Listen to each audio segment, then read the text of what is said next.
Bismillahirrahmanirrahim. Assalamualaikum warahmatullahi wabarakatuh. Ladies and gentlemen, we will start our program soon.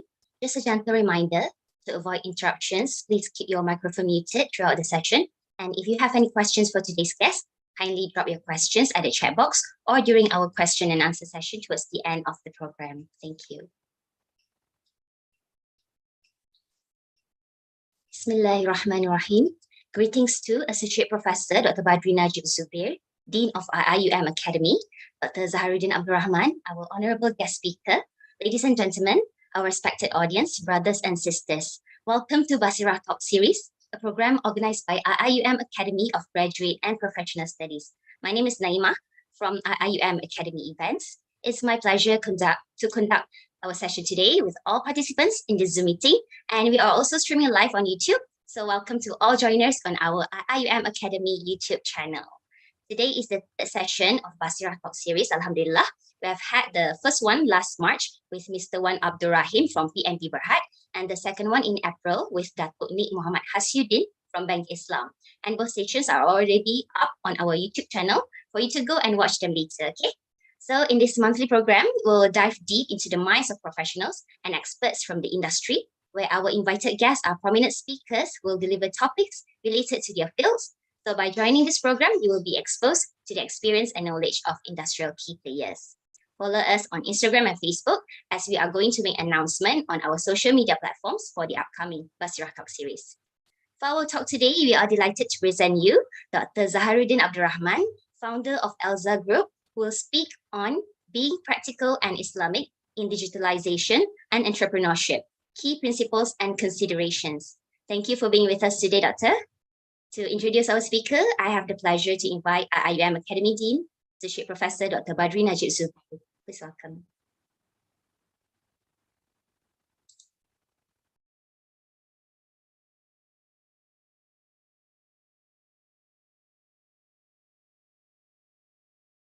Excuse me, Doctor, you're on mute. Bismillahirrahmanirrahim. Alhamdulillahi Rabbil Alameen. Wassalatu wassalamu ala Sayyidina Muhammadin wa ala alihi wa sahbihi ajma'in.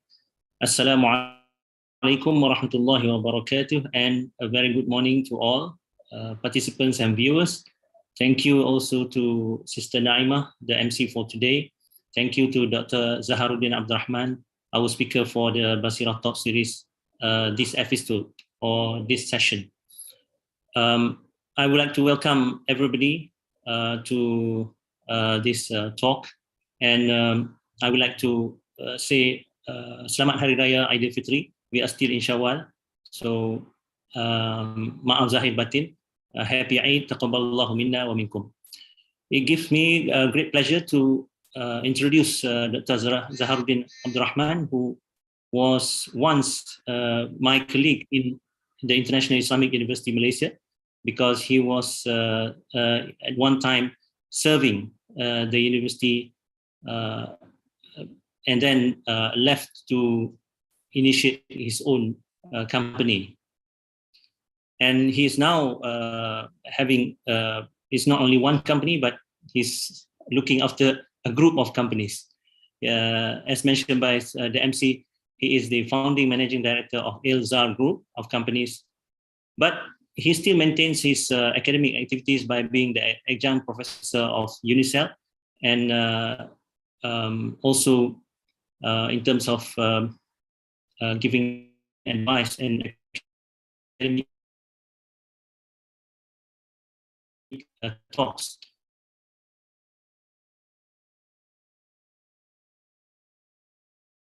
On Islamic, his master's from Al Yarmouk University in Jordan. So, and then he served in RHB as a Sharia advisor.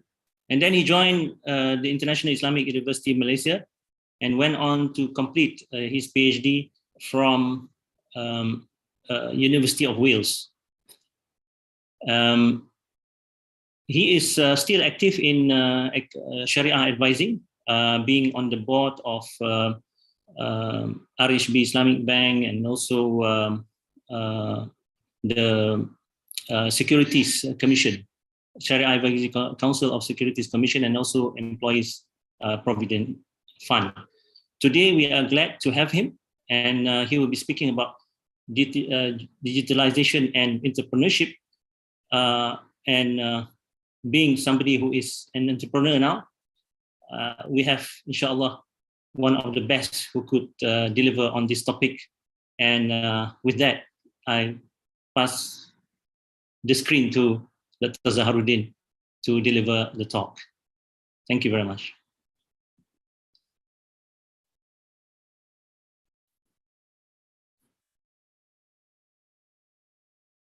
Bismillahirrahmanirrahim. Assalamualaikum warahmatullahi wabarakatuh.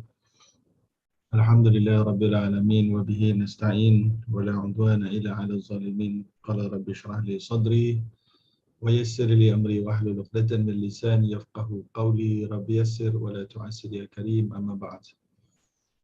Thank you very much to the chairperson, Sister Naimah, Honorable Associate Professor Dr. Badri, and thanks for inviting me, all of the faculty member, and all of the participants who been with us via this Zoom or YouTube or elsewhere that can be seen the slot today.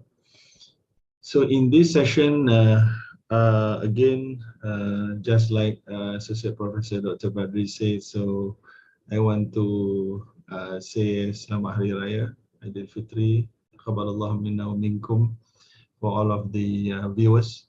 And inshallah, we hope that today's session will give you some of the insights that I would like to share with regard to the entrepreneurship, Islam, digitalization, and whatnot, because Islam always encourages us to become traders and honest and trustworthy traders. And not only that, Islam always wants us to become more dynamic and able to grow our wealth so that we can give out to the nation and to the community a lot more than what we used to be. For that reason, we have to learn on how to administer and manage, and also to cope with the digitalization, since that is one of the current new pillars of success in the business sphere. So I have managed to craft a basic slides for us to focus on while I'm presenting.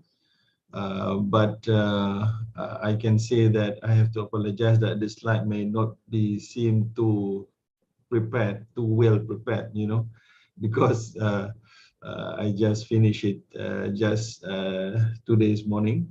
But I hope that you can more focus on the content rather than the design.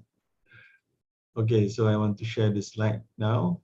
So please ignore the number of slides, because I know that if you immediately focus on the number of slides there, slide 1 or 53, you might become terrified of this presentation. So don't worry, I don't think that I will present all of the slides, but I will pick and choose, select what is important for us to learn, inshallah, and to share. Okay, everybody can see the slide. So I hope everybody can see. Okay, so with regard to the my own experience in the entrepreneurship sphere and also digitalization, these are some of my products, me, myself, and some of my partners. So I really hope that all of you can give some time after the talk, maybe, to serve and visit some of our products and learn about what are the value proposition that we are giving out to the community, because I've spent quite a lot of my time to learn many new things, because my specialization is in fiqh mu'amalat, sharia, usul fiqh, fiqh mu'asirah, and also Islamic finance, some says. So I really need to learn a lot about the technicalities of all of this product digitalization, so that I can really cope with the need of the industry. And we don't want to be just a consumer of these technologies, but we want to become a producer as well. Just like in the area of food and beverages, halal food and beverages, where most of Muslim community, we are being seen too much, in terms of commenting, criticizing, but in terms of executing and doing and producing, we are left behind. So I don't want to be one of those group of people who are very good in cyberbullying and commenting, criticizing on the social media, but not doing anything that is have the element of real growth and also real values. So for that reason, I try to find what are the solutions that I can give out to the community. Begins with the education, because without education, we can easily be bullied by those who have the education. But so for that reason, I try myself to produce and to provide education technology that can provide inclusivity in education. In the community of financial community, they love to converse about financial inclusion, but rarely we find and we heard about inclusivity in education. So for that reason, I craft two of these education technology called myclass.com and mycourse.my to promote inclusivity in education. If you want to know what is the meaning of inclusivity, I think you can just simply Google and you can find what is the meaning of inclusive. We want to serve the underserved. We want to serve those who don't have enough fund in order to get proper knowledge and certification. So for that reason, I developed this myclass.com peer-to-peer training and student matchmaker, and also mycourse.my. Mycourse.my is the online learning platform for those who want to get knowledge from the industrial player and also to get certified and also to enhance their employability and to make themselves deeper in some of the soft skill and also hard skill in their workforce, in their work place. And number two, early education, also very important. We have alimaulad.com. Currently we have 4 branches, and this year inshallah we'll expand more, at least 3 or 4 more inshallah. And then we also involved in fintech, financial technology and management, because from my experience commingling with many Muslim entrepreneurs, so I can notice that in terms of management, we have some we are lacking experience. For that reason, I try to help by develop IIURUS.co. IIURUS.co, you can simply go to this website and try the demo by yourself. And also, not only that, I also noticed that our community, especially young entrepreneurs and also Muslim entrepreneurs, non-Muslim as well, we are a bit, loose in terms of understanding accounting of our own company and also the health of our numbers and figures of our companies. For that reason, we are now developing hisabiz.com, and also I have Hilal Pay, which is a payment gateway, yet to be launched. Inshallah, maybe 1 month from now, I will be able to offer Hilal Pay. And also we have shariahscreener.com, market news portal, and also algorithm-based equity investment tools. And then other than that, I also involved in renewable energy business, where we have the certificate and we are certified engineers for installation of solar energy, solar panel and whatnot. And in healthcare as well, I have some foot in healthcare industry, where I'm also with my partners establish My Dental Kits, expert expert and specialized in kids dental needs in Shah Alam. And other than that, we also have advisory and consultancy from our own company, Elza Sharia Solution, elzasharia.com. So from all of this experience, knowledge, I would like to share some of the thing. Inshallah, in 1 hour, we'll try to complete the presentation, covering Sharia, covering entrepreneurship, and covering digitalization needs for our own business. Okay, so these are some of the Quranic guidance and consideration that need to be followed and adhered by those who want to become traders, entrepreneurs. Number one, yes, we have to understand that Allah subhanahu wa ta'ala has no objection for us to become entrepreneurs and traders, because Allah himself mentioned, Laisa alaykum junahun an tabtaghu fadlan min rabbikum. It is not wrong for you to seek bounty from your Lord. And then Allah subhanahu wa ta'ala also mentioned, Ya ayyuhalladhina amanu la ta'kulu amwalakum bainakum bil batil. Do not eat each other's property in vain, but must only in a way of business in which there is the pleasure or mutual agreement by the transacting parties. And also Allah subhanahu wa ta'ala laid down the principle of the prohibition of interest. وَأَحَلَّ اللَّهُ الْبَيْعَ وَحَرَّمَ الرِّبَا. And Allah subhanahu wa ta'ala allows trading and forbid usury. And after fulfilling our obligation to perform Friday prayers, Allah subhanahu wa ta'ala himself mentioned, فَانْتَشِرُوا فِي الْأَرْضِ. Scattered,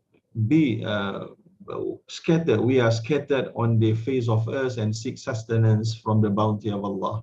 So here it's clear that Allah subhanahu wa ta'ala wants us to benefit from the all resources provided onto us by Allah subhanahu wa ta'ala in this worldly life. And then some of the key consideration in business and entrepreneurship. Number one is the hadith mentioned and recorded by Tirmidhi and being said as Hasan in its status, At-tajir as-saduq al-amin ma'an nabiyyin was-siddiqin was-shuhada. The honest and trustworthy traders and entrepreneurs will be with the Prophet Muhammad and the prophets, not only Prophet Muhammad, all prophets, and Siddiqeen and Shuhada.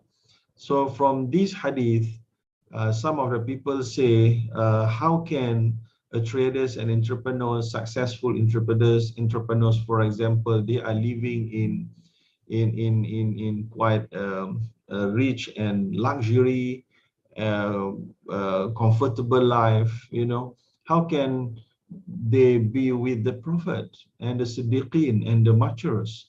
They are, in the frontliners, and they have to face the danger, they have to face the fear, But we have to understand that At-tajir as-saduq, every day the traders and the entrepreneurs, they will also face with the fear of bankruptcy, the fear of cannot feed themselves, cannot pay for their debt, cannot pay salary of their staff, and also at the same time they will be challenged by the desires to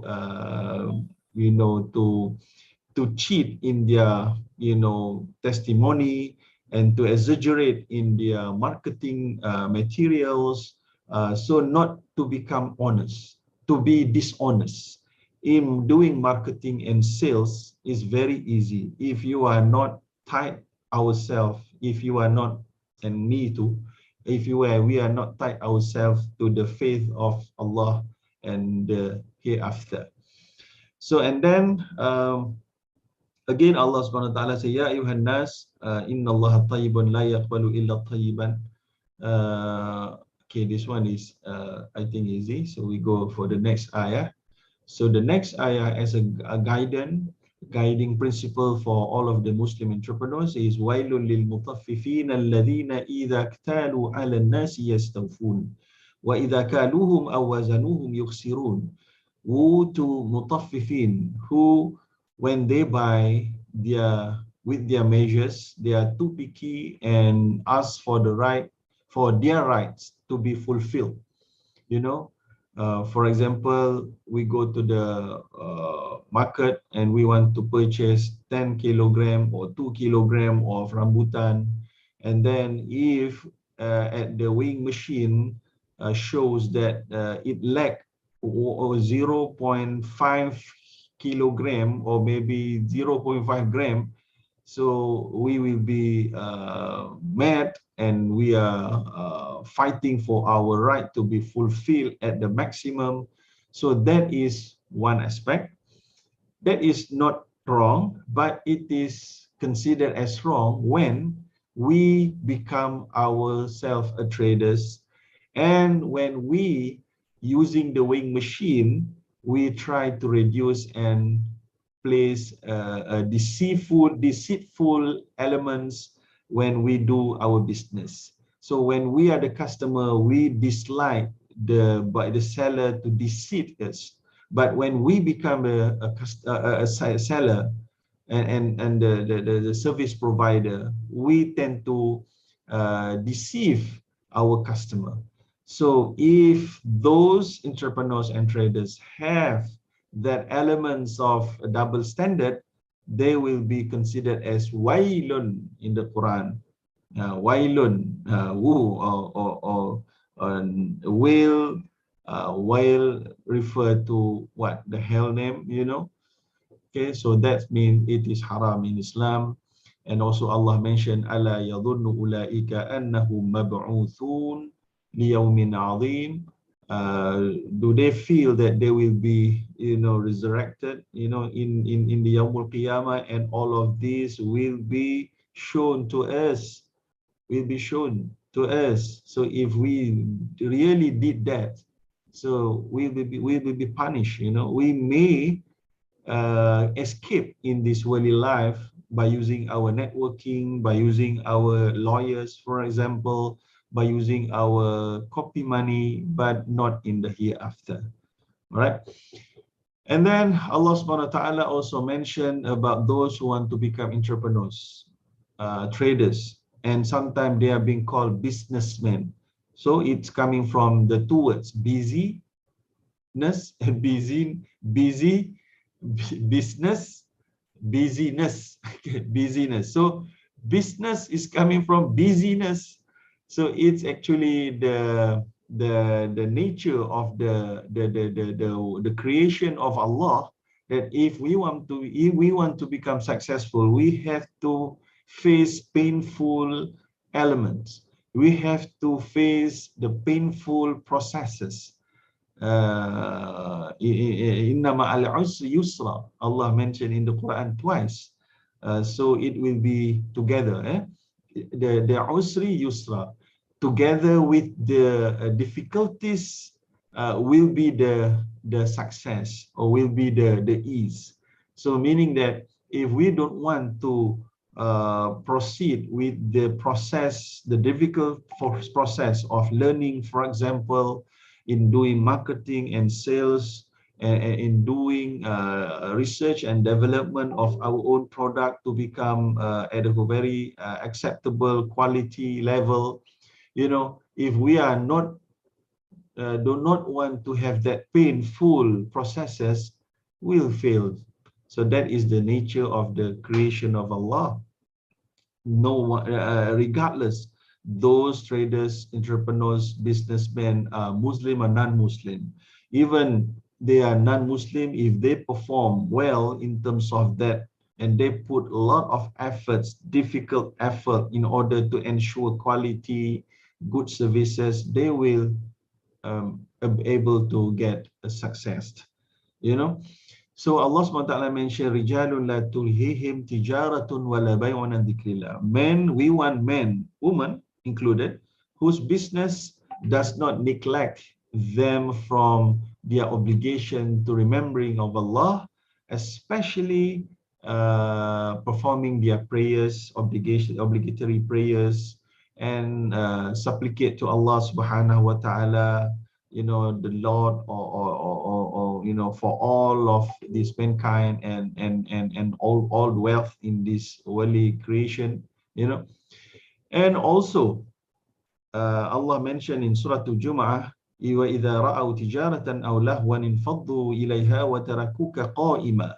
When they see business and games, tournament, or maybe lahwun, you know, lahwun, like, you know, entertainment, they just turn away, they just turn their face, they just turn to it and leave you standing, you know. So meaning that if we are preaching about halal, sometimes people just don't care about this halal haram. They just care about entertainment and what can bring profit to them. So we have to put this guideline in the serious manner in our mind and heart, that we must not become one of those type of people.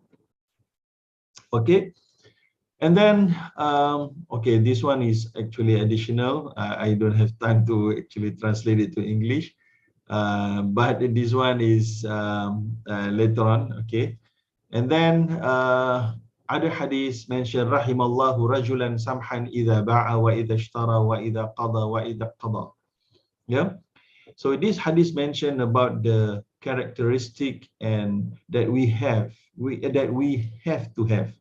The behavior if we become entrepreneurs, businessmen. Allah and the Prophet encourage us to be merciful. As and when we are selling, when we sell, we try not to maximize profit to the ceiling.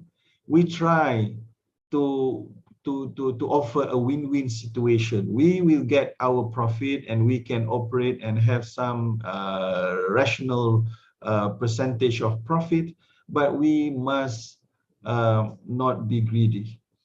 And then وَإِذَا اشْتَرَى, so the same advice the Prophet give it to the buyer, not only to the seller but also to the buyer, because sometimes if we are the buyer, we tend to ask for discount, right or not?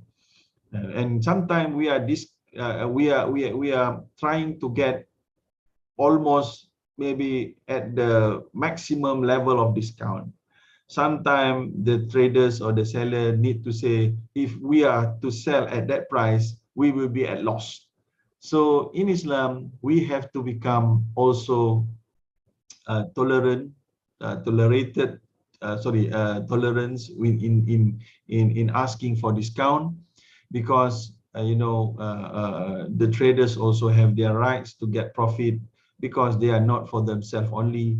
That is also for the staff of the sellers and their families, and also they will also be entitled to pay out zakat, so the zakat will be enjoyed by the asnaf, and sometimes they will have CSR budget and allocation, where they will also distribute some of their profits for the good purpose and whatnot. And also وَإِذَا قَضَى وَإِذَا قَضَى, and also when you are asking for your debt to be settled, so you have to be tolerant and not using harsh word, and also gangsters, for example, to get your debt settled, so that is also non-permissible in Islam. And the other thing that need to be our guiding principle is this hadith, when the Prophet just now I mentioned that the Prophet said those who are honest and trustworthy traders will be able to be together with the prophets and those shuhada and siddiqeen. But on the other hand, those traders who fail to do so, they will be what? What happened to them? The Prophet also say, I think I forgot to put the hadith here. The Prophet say, most of them will be resurrected as a bad people. Most of them will be cursed. And then here you can see, in order for us to cleanse our wealth and our business, the Prophet advised to all traders, entrepreneurs, businessmen, inna shaitan wal ithm yahdiran nil bay' fashubu bay'akum bis sadaqah. O merchant and traders, Satan and sin, shaitan and sin are always attending trades occasions, so disgrace your sales, so cleanse your sales with charity. So that's why it is encouraged for us not only to pay out zakat, because zakat must come from the halal money, but also to screen through our unlawful and shubhah income and earnings, so that we can immediately cleanse some of them, and also top up with goodness where we do sadaqah. And entrepreneurship in Islam, we can see from here, one of the hadiths mentioned, man ahya ardan mayitah fahiyalah. Whoever revived the dead land, barren land, it will be his. So this hadith must not be applied in its literal meaning. So we have to understand the background, that the hadith is being mentioned by the Prophet as his status as the prime minister, or we can say, or maybe the authority body. But if we don't have that same consent from the authority body in our state, we must not simply using and applying this hadith literally. It will be wrong. All right. But this one, I just take this hadith to give us some points that in Islam, work is actually encouraged and commendable. So for that reason, it is opposite to good for us to leave our land undeveloped. So we have to develop our land. If do not be lazy, do not be lazy. And then in the other hadith, in qamati sa'ah wa biyadi ahadikum fasilah fa in istata'a an la yaquma hatta yaghrisaha falyaf'al. If the hours of sa'ah means sorry, if the qiyamah is nearly come, and someone you have a seat, so then you are able to not get up before you plant it, so you are encouraged to still continue planting it. So that is the importance of to do right things, even though you are at the time of hectic, that the qiyamah is around the corner, meaning that if you do the planting, there is no more benefits, but there are still benefits from the perspective of Islam. So I think the translation he has some problems, so please do understand my explanation just now is the correct translation, right? And then the other hadith, man ba'a daran thumma lam yaj'al thamaniha fi thamaniha fi mithliha, sorry, man lam yaj'al thamaniha fi mithliha. So this one is also mistake in the writing. Lam yubarak lahu fiha, ataupun lam yubarik lahu fiha. Whoever has sold a house and does not make its profit on asset on similar value, it is not blessed for what he did. So here the need for us to plan and asset management. So wealth management is part of the Islamic teaching. So for that reason, entrepreneurship, as and when we have the cost, selling price, operating price, capital expenditure, and then what is our gross profit, net profit. So, and then what to do with the profit, what to do with the funding that we managed to secure. So all of these are not alien from Islamic perspective. All of them are actually under the roof of the Islamic guidance and principle, where you have to plan and you have to do research and you have to do cost and profit, what we call calculation and estimation as well. Okay, so now we go to the entrepreneurship. So I think I will not take so much time. So I'll try to keep it short and sweet. And then a startup, a company, key consideration to become entrepreneur. Because not everybody can become entrepreneur. It can seem easy, but it is very, very difficult. Before I joined this wagon of entrepreneurship, as per mentioned by Dr. Badri, I'm also with the academics in IIUM. So at that moment, I think I've given a lot of talks in entrepreneurship, Islamic contract, blah, blah, blah. It's easy for me to say this and that, so I try to really understand why the Prophet mentioned that the trustworthy and honest traders and businessmen will be together with the Prophet. So now, after I became the entrepreneur myself, I can say that I'm fully understand, because the desire to sell something which is not halal but profitable is there. For example, I opened a mini supermarket. I managed to maintain for 4 years, but later on I decided that this business may not be suitable with me. For that, I've sold out the business. But if you want to learn about how to manage a successful hyper or mini market, so you can contact me. I can advise, because the advice must not only come from those who success. You must learn from those who manage to successfully executed those mini market and those who fail, because the gem of knowledge is coming from both ways. So I understood why I fail in those business. I can list down one by one. These are the problems that I faced that I did not manage to settle due to this and that. So if you want to become a success businessman in terms of retail businessman and have a lot of retail supermarket, hypermarket, mini market or whatnot, you need to have what. So I have those experience, so it's not easy at all. Yeah.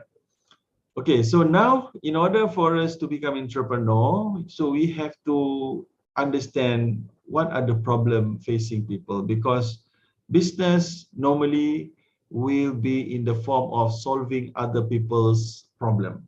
The more problems of the community that can be solved by using our product and our solution, the more relevant our business will be, and more sustainable our business will be. So in order to settle and to solve the problem of the people, we need to understand at first how to solve it in real terms, and not only just a fake promises. So in order to do that, you have to step one step ahead of the problems and all the people faced. So it's not that easy, So we can start up, a company, same company with other established companies. But if we don't have any unique proposition, so we will be easily drowned in the competition. All right. And then after we can find the problems and how to solve the problem, then you have to know where to construct or to develop the product. If the product in terms of the food and beverages, who will manufacture it? Who will manufacture? And where to get all of these elements and ingredients, the raw material, you know? How can you trust the raw material coming from abroad?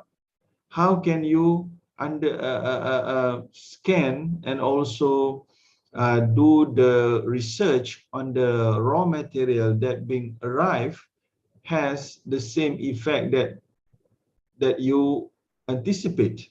So that is some of the problem that will be encountered by entrepreneurs, and those all things need money.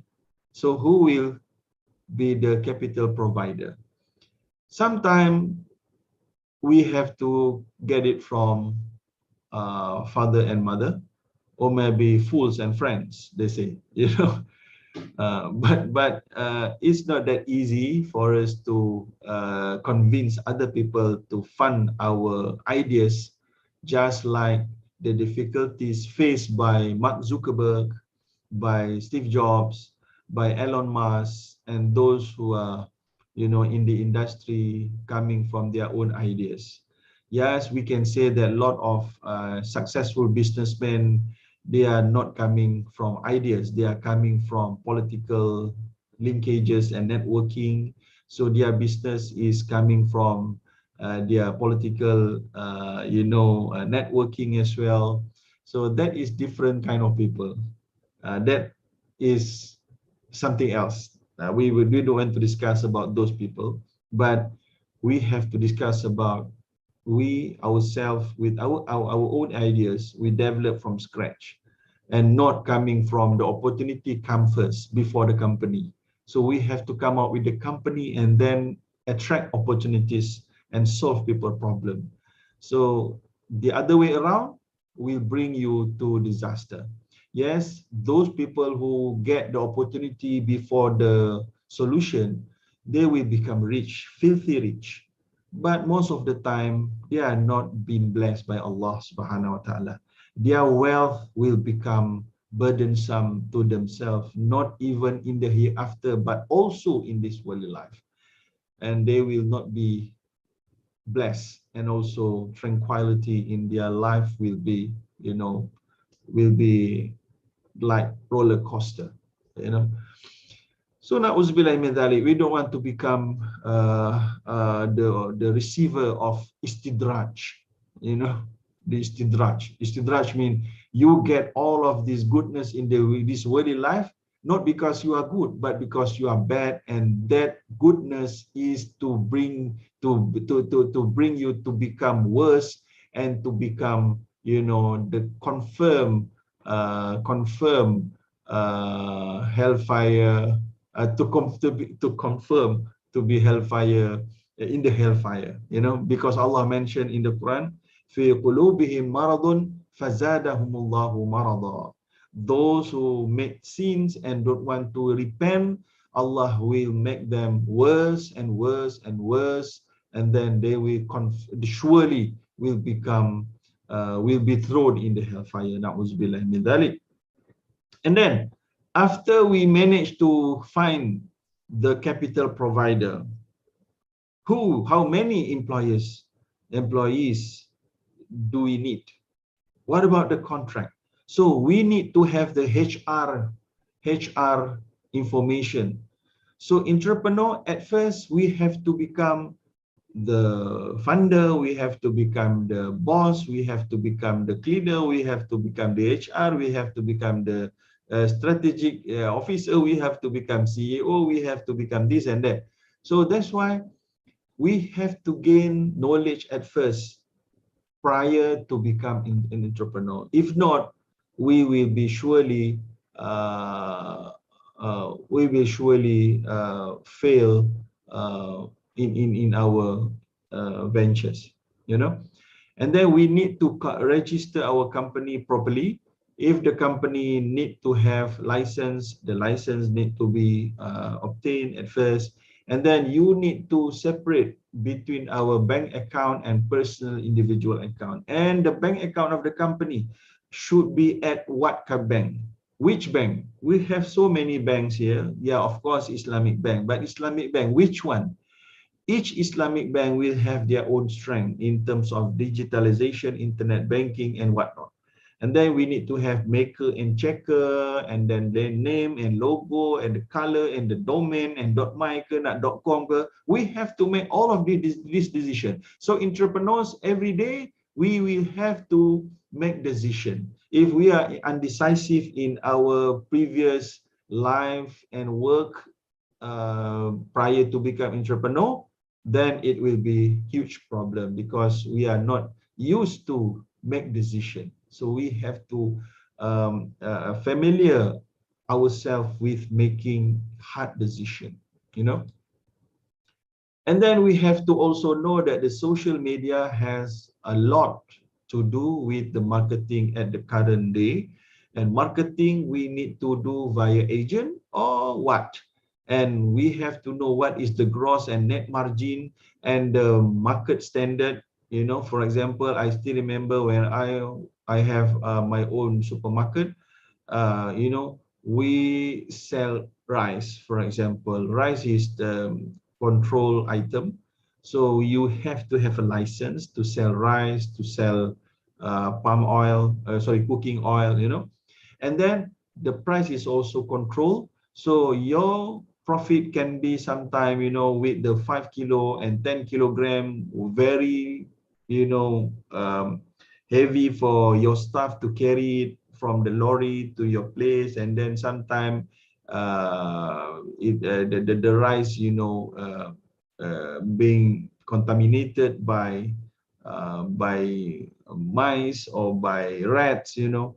And sometimes they have kutu, you know, you know, and you cannot just simply return it and get a new one. You have to absorb the cost. But if you manage to sell 10 kilogram of rice, sometimes your profit is only 10 cents. You know, it's not worth it sometimes, you know. But you have to have different strategy on where to get the profit apart from the rice.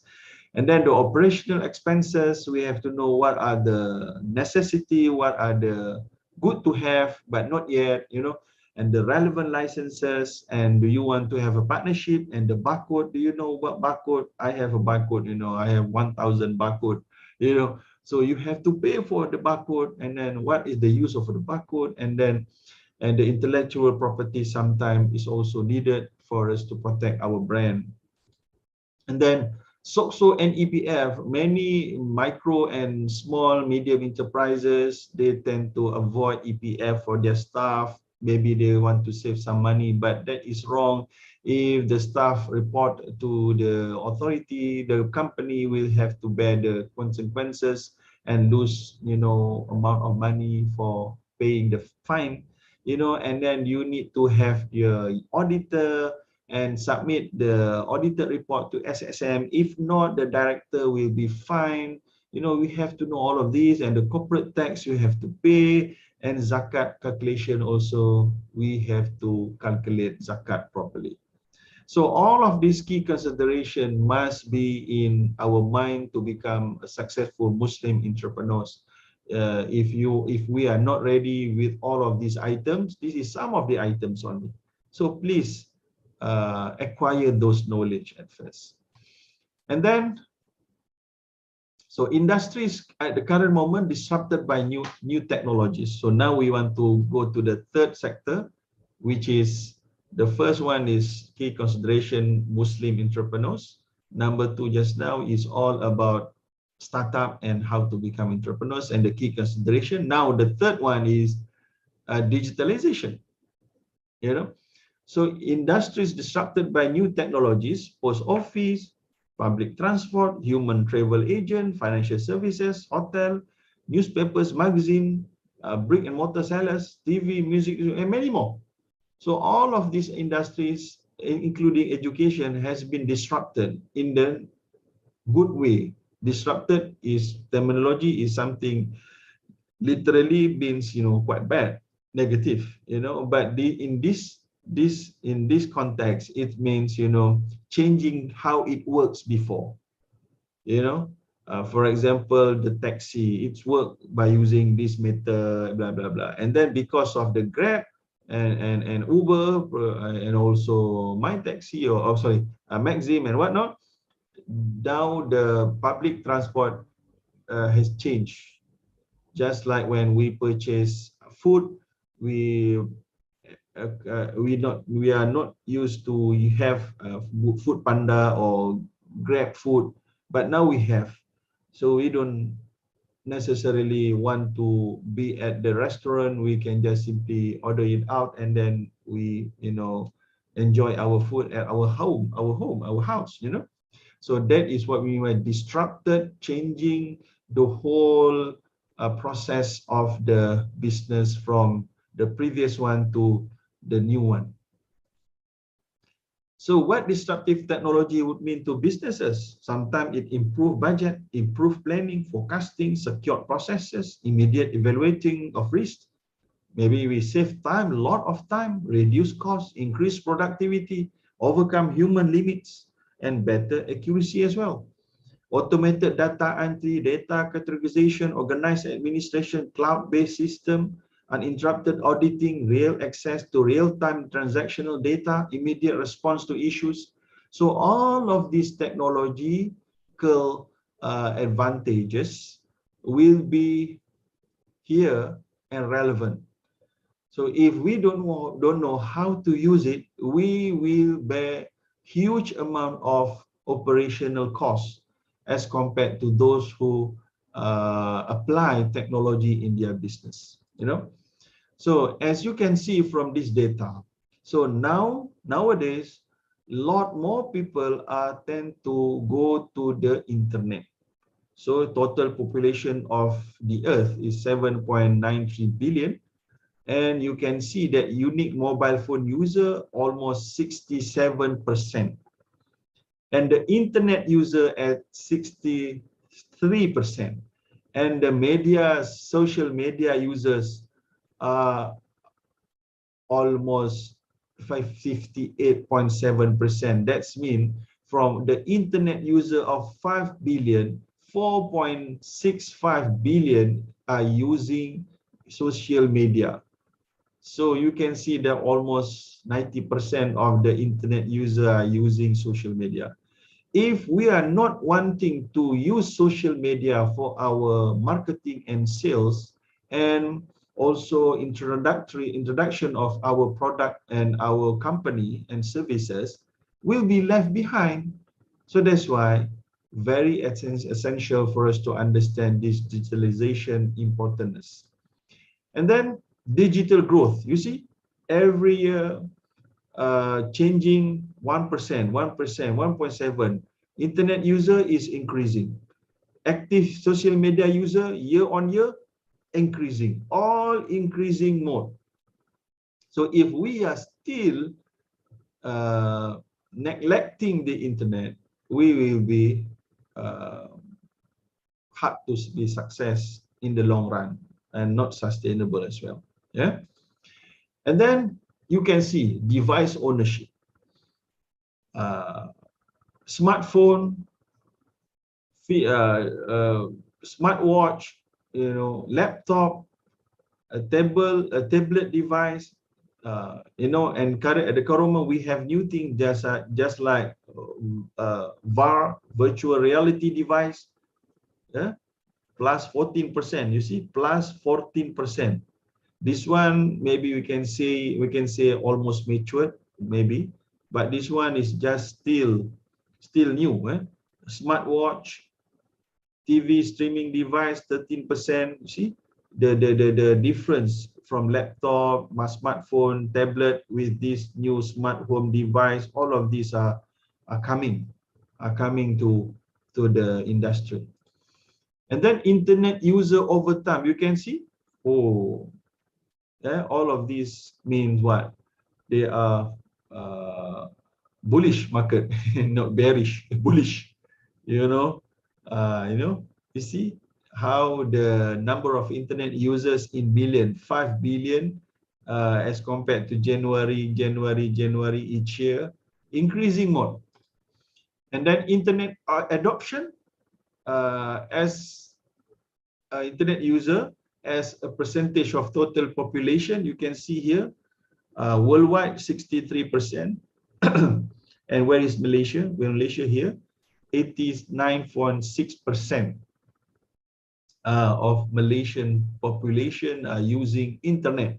So if we are targeting Malaysian market, we still cannot just simply ignore internet and digitalization. And daily time spent, internet user from the age 16 to 64, each day. So Malaysia, what is Malaysia? You see Malaysia, they just love to spend their time on internet. During visiting their friend's house, they are using internet. During the Raya open house, they are using internet. During at home, at work, on the bed, they are using internet. So you can see here that 8 hours and 9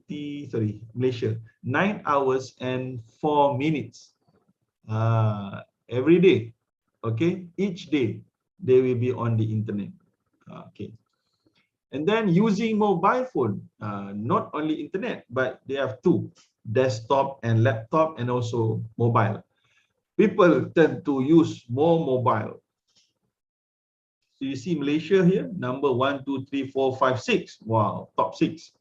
95.7% using smartphone. And then main reason for using internet, you can see finding information. So they are not just simply go to the lecturers and ask for advice. They are seeking advice on the internet at first. So 60.2% seeking knowledge from internet and staying in touch with friends and family.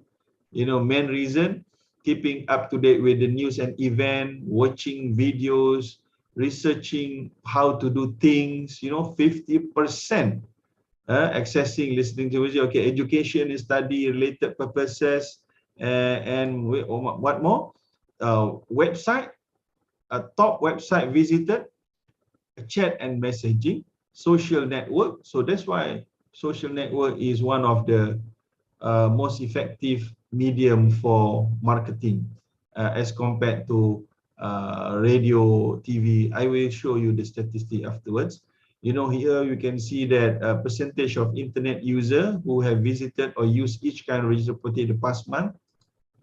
And then you see most visited website, YouTube.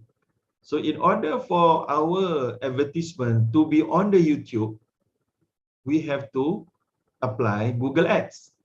So you have to know how to apply Google Ads. So I need to learn about it as well. So I know how to use it now. Google Ads, we can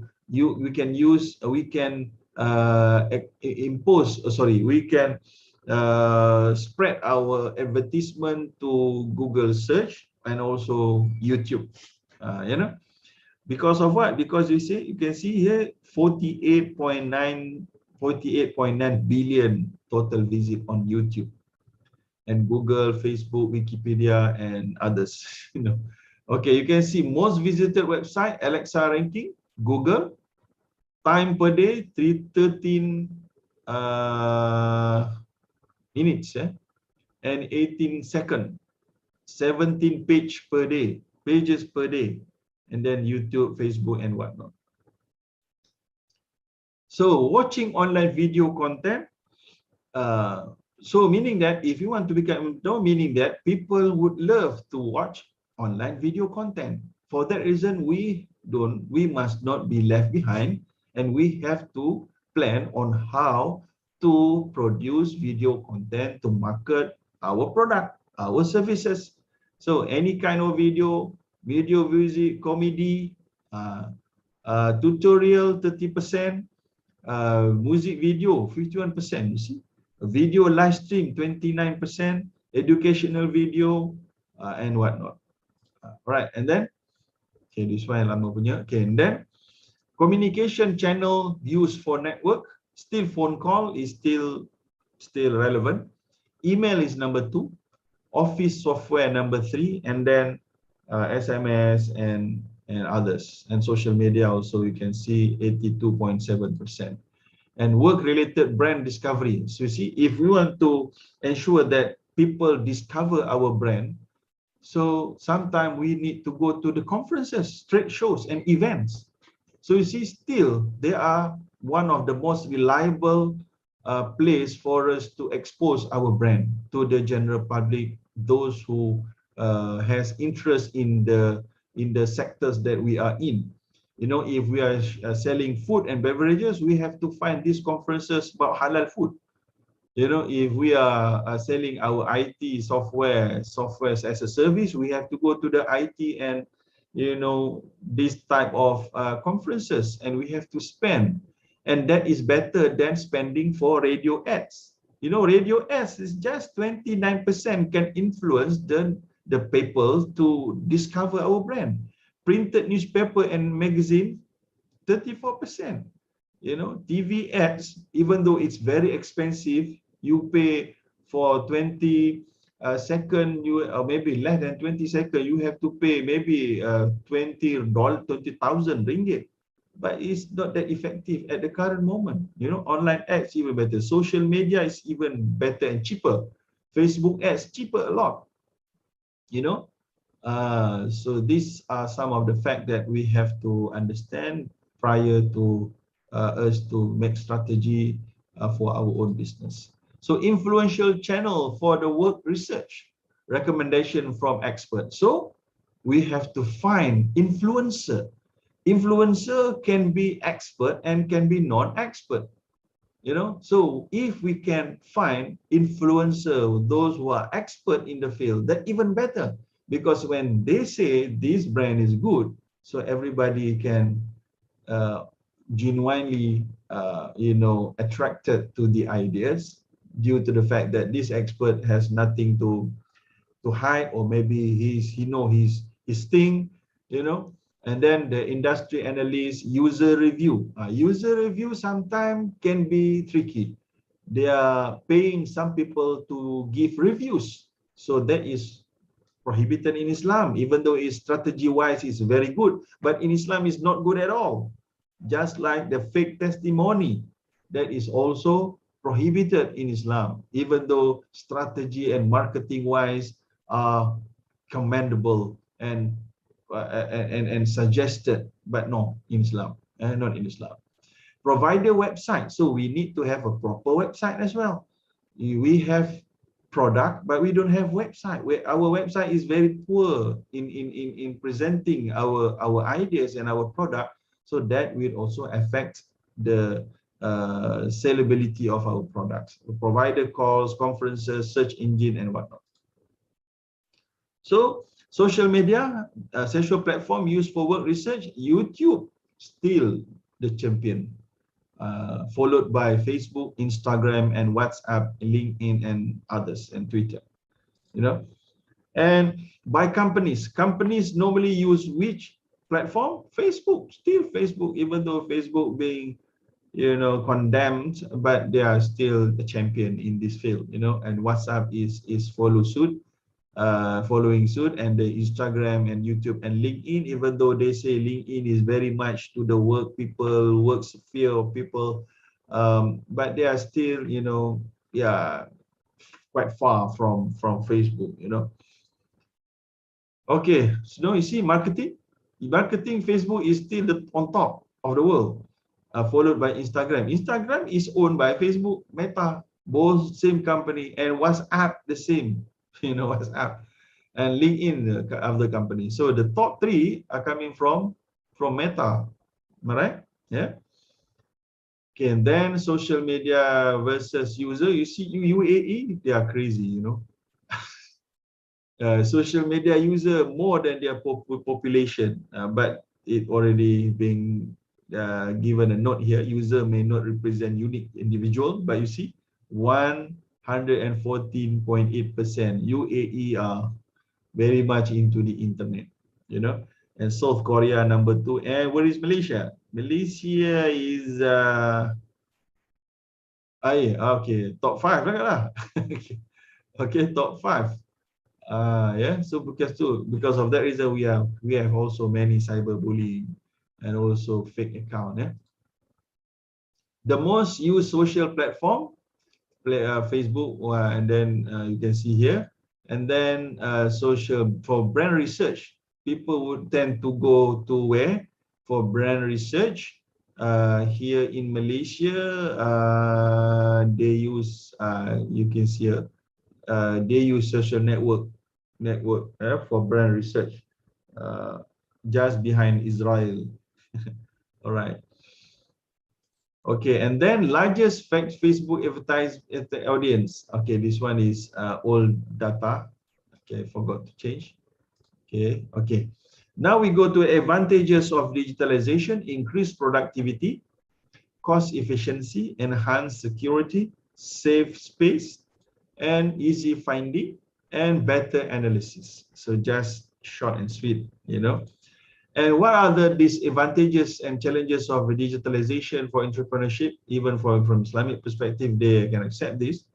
Number one, costly. Yes, technology can be costly at first, you know, because we have to pay cloud, we have to pay cybersecurity, we have to pay blah blah blah. You know, we still have to pay, but you know, sometimes it's sustainable. You know, we have to ensure that it's sustainable. Installation and integration process may disrupt some of the data, non-functional bugs, you know. Integration with our old system will be the huge task. Sometimes the staff cannot really understand how to operate the new technology, the human capital, cyber security, hacking, ROI, short-term loss for long-term benefit concept. So these are some of the disadvantages and challenges. So and then some of the important ratio for those who want to involve in digital marketing. Number one, CAC, cost acquisition, salah hijau ni. Customer acquisition, bukan acquisition itu tuduhan. Acquisition, nak mendapatkan cost untuk mendapatkan customer, salah hijau sini. Alright. Macam mana nak kira total cost of sales divided by number of customer acquired. For example, you spend 36,000 to acquire 1,000 customer, meaning that your CAC is 36 ringgit. So and then you have to look at the benchmark of all industries, you know. So if you are industries of education, these are the benchmark to get one customer, $143 dollars, which is very expensive, you know. But it depends on which platform that you are using. If you are using Facebook, maybe is even cheaper, you know. So you see here, customer, forgot the customer per click, customer cost per action, per action, every customer per action, you know. So you see here that Google search as compared to Facebook, you can see the Facebook in education is very quite cheap, you know. So that's why I myself sometimes I use Facebook and I can see that it's more effective as compared to radio, television, whatnot, you know, and technology and quite high expensive. And then we have to understand also here that approximately 96% of our visitors that come to our website not ready to buy. They may be willing to provide contact information in exchange for valuable content. So you have no more than 8 seconds to persuade your website visitor to stick around. So it's very difficult, right? It's not easy, you know, not easy at all. So yeah, and number 2 that we need to know is the customer lifetime value, CLTV, and these are the way to calculate it, you know. But you can just simply Google later on to understand. Number 2, this you need to understand this if we are to go to the digital sphere. And then burn rate, we have to know our burn rate. If we are the startup, how much we have to spend for a month, for example, normally the angel investor will ask you this question about your burn rate for a month and for a year, so that he will have a good perspective on the company's sustainability strength, you know. And then the retention rate, also we need to understand the retention rate, and also funding, from where we get the funding. And I think that's all. All right. So I think that's all from me. So before we open for the Q&A, I would like to again invite all of the participant, the viewer at the current moment, or maybe you will later on found this video and then you listen to the presentation. To open the myclass.com, mycourse.my, or maybe you want to have your own website, with a very small amount of money, and then you can go to iurus.co. Also will provide you e-commerce solution. iurus can provide you with the e-commerce solution, installation, payment solution, auction solution, SMS blast and email blast solution for your customer and for your potential customer, and analysis of your sales. So iUrus have all of that. We have managed to do that. And then I think if you want to get the Sharia compliant status for your own company, you can refer to Elza Sharia. We have been in the industry since 2017, and we have managed to become Sharia advisor for various type of company. So we thought that it's good for your company to have added value, not only in this worldly life, but also in the hereafter. All right, so I think that's all from me. Now I pass to the host. Maybe if I don't know what is the format of the question and answer. So off to you, Chairperson. All right. Thank you, Dr. Zaharuddin, for all your sharing of knowledge and experience, your strategy and tips. There's a lot that you have shared. We hope everyone can benefit from that. So to all joiners, we welcome your feedback for the improvement of our Baseerah Talk Series. Kindly refer to our chat box where we share a link to our evaluation form. We would really appreciate if every one of you can give your feedback to our event for today. So now I would like to open the floor to for Q&A session. For Zoom participants, please get ready. If you have any question, you may unmute your mic and ask our speaker directly. For joiners via YouTube, you may drop your question at the chat box. I will read it during the session. So if anybody has any question, you may unmute your mic, introduce yourself, and proceed with your question.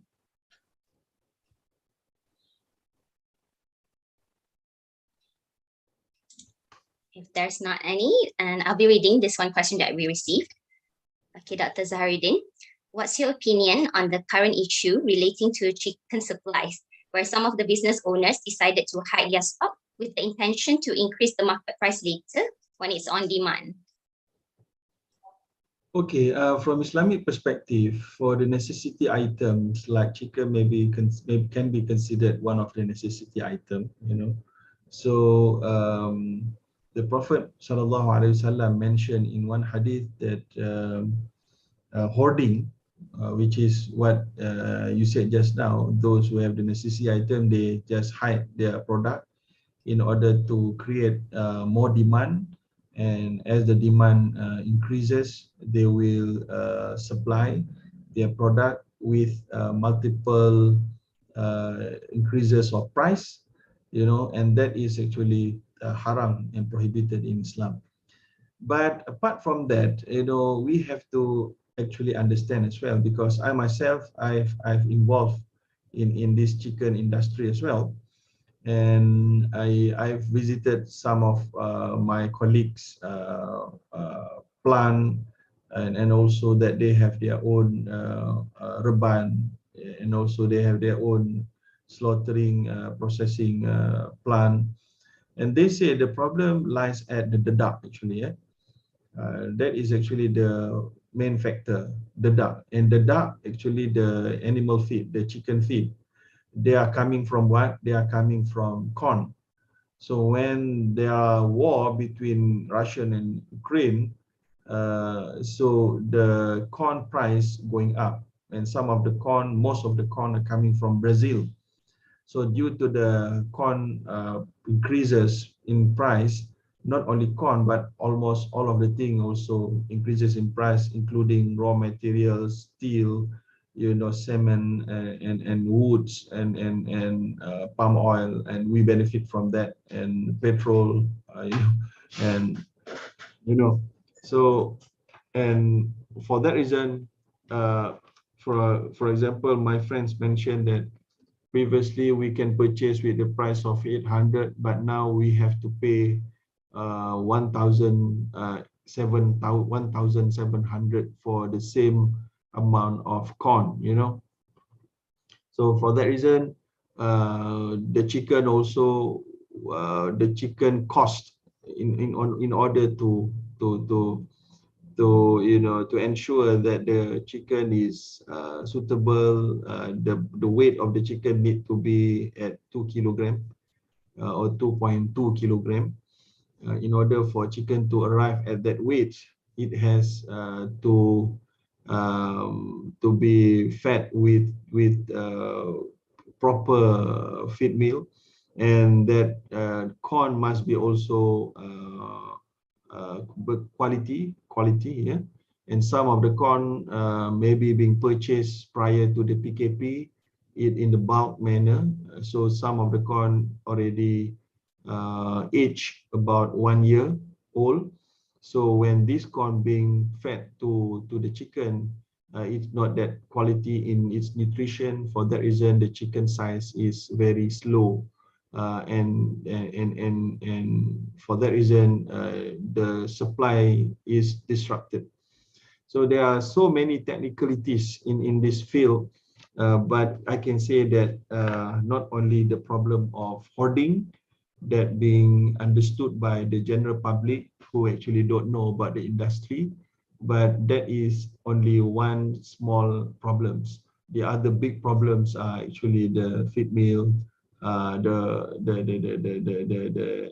also the cost of other thing, that operational costs are increasing in each and everything that related to chicken as well.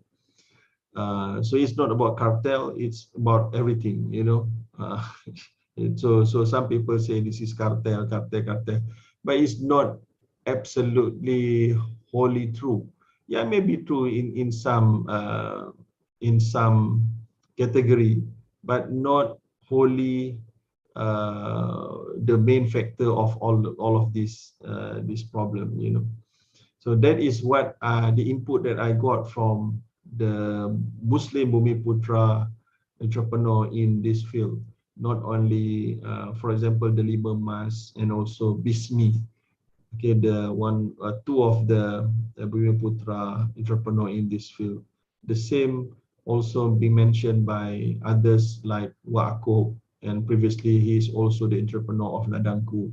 So all of these Bumiputra are Muslim, they gave the same points that can be understood by those who are really want to understand, but who are playing with the sentiment. They are just looking for cartel issue, hoarding issue, but it is not actually the whole perspective that need to give proper understanding on the issue. Okay, that's all. Any other questions?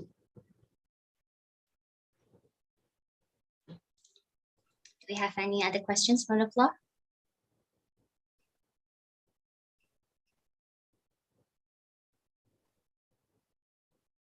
We have one from our staff. Actually, they texted me. So, Doctor, is there any tips for young generations in choosing a right product, right strategy without any formal guidance? Yeah, I think everybody may have their own talent. That we can see that some people talent meet the luck sometimes. Sometimes talent with networking. So I already found some talent in the industry, but unfortunately they don't have networking.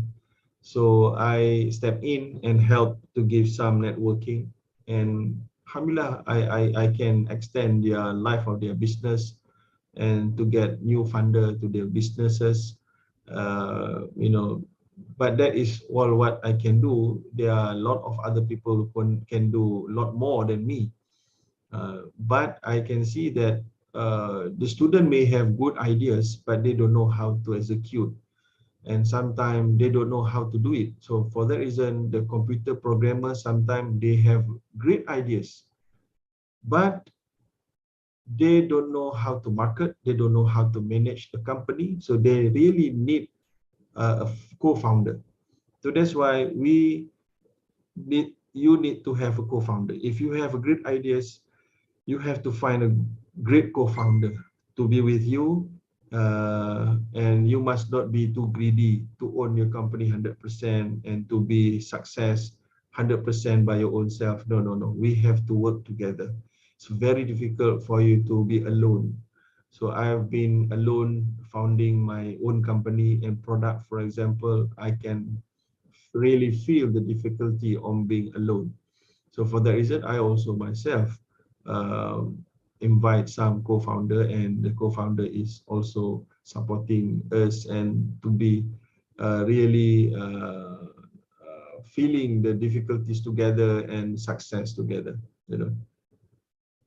All right, that's all. All right, Doctor. We have a continuation of from the first question just now on YouTube comment from Ms. Nur Kamaria. So if their perspective is not from hoarding, is it okay to let the market force to take place? Yeah, I think in terms of the government, so the issue is quite complicated. I myself have some information and facts from the sources that I mentioned, but I don't have the hawk eye view, you know, on the whole industry that normally exclusively obtained by the government. So the government should have the macro and overall view on what happened. But unfortunately, they themselves, I don't know, because of the chain of problems is now beyond only the price of the corn, but also to the ringgit currency exchange is also decreasing. That make the whole the problem to the whole new level, you know, of difficulty. You know, because we import the corn. So if our ringgit is not that strong, so we have to pay more. So the increase in price because of the supply, number one, increase price. And then the currency exchange, number two, increase the price. You know, and then the economy is the ability of the people to buy, the demand is also maybe a little bit low, or maybe high, I don't know. So that need the real statistic from the government. But all of these altogether create the problems. And then, yes, they have some hoarders. Yes, of course, I'm not denying it. It has some effects, bad effect as well. But hoarders is not alone. It's not the only problem. So how to make it well? I really don't know how, you know, because I don't have the sufficient information. But if you just leave the chicken price without any ceiling price, is it help? I think the government is enforcing the ceiling price because they are subsidizing. If they are not subsidizing, so the chicken price will be lot higher than this, lot higher than this, and as a result, people will not be able to purchase. So when there is no purchase, the demand will be less. So the price of the chicken will be less as well. Maybe not. That is yes, if the operational cost is not increased. If the operational cost is not increased, there is no demand, the seller will decrease the price because they still in the profit. But now if they decrease the price, they are in loss. So it's better for them not to produce chicken. So for that reason, they close their plant. Just like what happened now, Ladangku, they close the plant. You know, they don't have chicken. They can have, but the operation of the chicken will not sustain. It's not sustainable for them. So if you are boycotting chicken, it not will be happening as well, because the problem is not that at all, not that totally. It's coming from something else.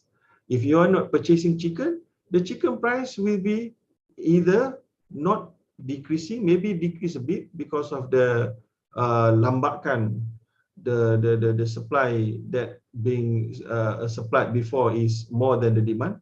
But that is for one cycle. The second cycle, when the producer know already that people are boycotting, they will not produce it. So there will be no chicken. So we have to choose. So that's about it that I understand. Allah Allah. All right, thank you, Doctor, for the explanation and opinion. We have one more question, inshallah, the last one. Digitalization may also lead to so many other security threats. How is this explained from al-gharar or uncertainties or even gambling? Okay, so digitalization can simply treat all of these gharar element easily, you know, but the developer and the seller need to know what are the elements, and without digitalization, the element of gharar can be even worse. You know, so with digitalization, so the contract can be there, the terms and condition can be there, and then the receipt can be there, and okay, I take some time to give you an example, right? Okay, let me share screen again. Okay, before I share the screen, I just want to ask you, all of you, who really have what, do you still have house financing, which is not yet fully finished?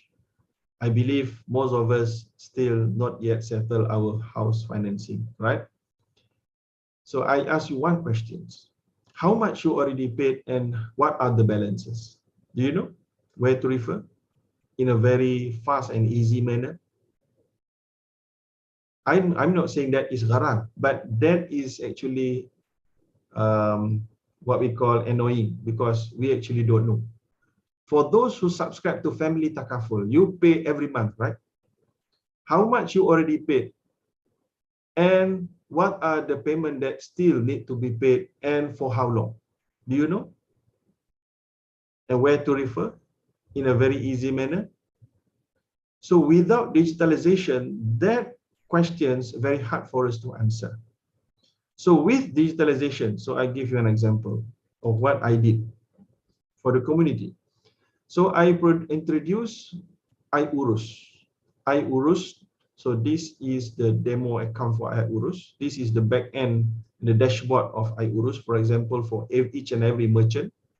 Each and every merchant will have automatically their own e-commerce like this. So if your company is ABC, abc.iurus.co. If your company is City, city.iurus.co. So you will have your own e-commerce like this. You will have your own banner.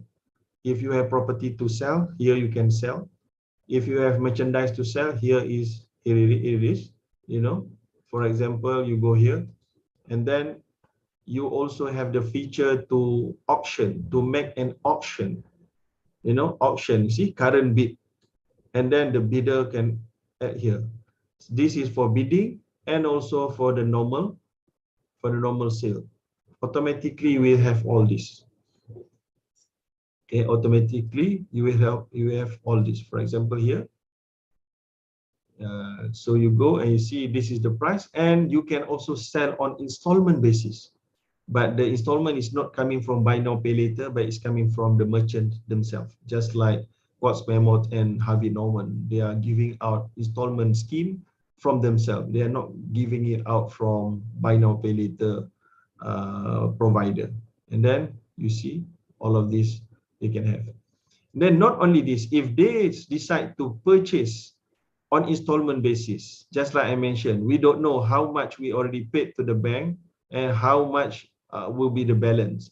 So for my product, for example here, if there are people or clients make the purchase, so the owner can go to this offer registration. For example, they can go to this group. For example, I want to know, okay, this guy, he purchased Izwan, dia purchase apa? Dia purchase this partition.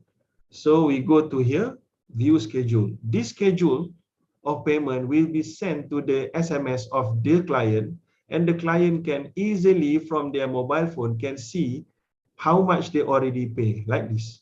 The contract, you know, when you purchase a house, do you know where you place the contract of purchase? Many people, they just don't know. They are not so organized, so they don't know where they put, you know, because that is 15 years ago or maybe 10 years ago.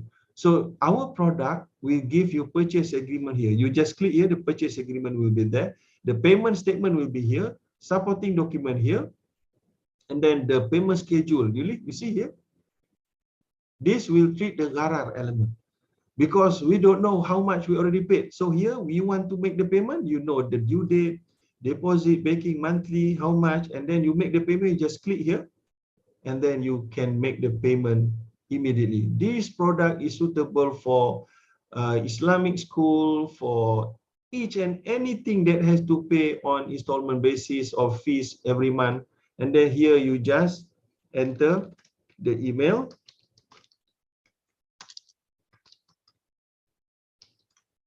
And then you can create the invoice if you want.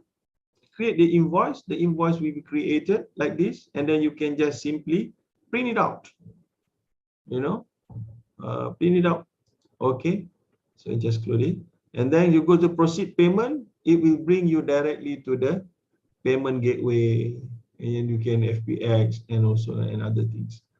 So, and then automatically this one will change to the receipt. The invoice will be changed to receipt, and then you will know here is paid, and then this one is paid lah. So you see, this is how digitalization help. This is how I try my best to help the industry, to help the nation, to help the community, to make, so from the mobile phone, it will be look like this. So like this, you know. Then we don't have apps yet, so you see like this. Okay, so this is what I want to say, that digitalization can help to lessen the element of gharar in the transaction. But if you don't know how to manage it, yes, correct, the element of gharar can be multiplied, yes. But I can say it should be other way around. All right, thank you. That's all.